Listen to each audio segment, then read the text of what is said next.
When we're all able to actually start collecting the data and using that data to better, operate our buildings, operate our properties, serve our customers, live our lives, I think the acceleration of innovation and productivity and prosperity is going to be something that we can't even imagine today.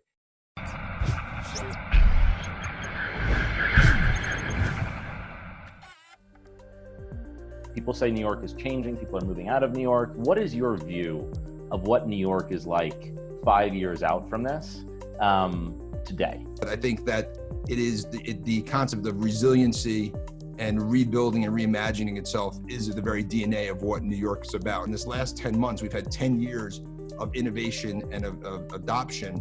I think we're going to have a rough number of months as we get through COVID and reopen our economy. But the bridge to the other side is the prime jobs are going to be in New York, and leadership's going to be key. Leadership in terms of the business community, the civic community, the cultural community, really coming together and working in sync on doing what it takes to help get the city back and vibrant again. What's different about office and its durability in a virtual world? Like, why is office so durable? I don't think it is different. I think the analogy of e-commerce to retail is really similar to remote working and video conferencing to office. How have you seen what is today called prop tech emerge as a category into its own right? And what's been your experience of that? If you're going to think about real estate as service, you need to digitize your business as the rest of the world has digitized itself. You've seen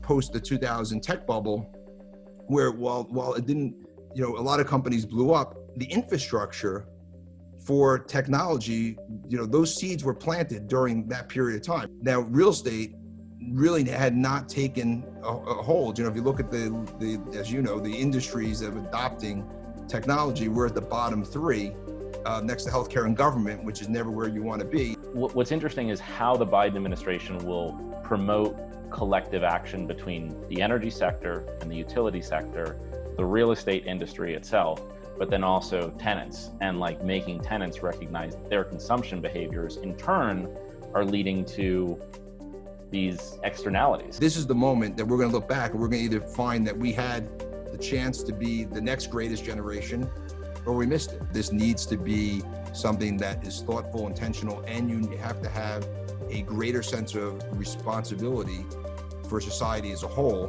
because you're unleashing something that will, that you can't put back in the bottle.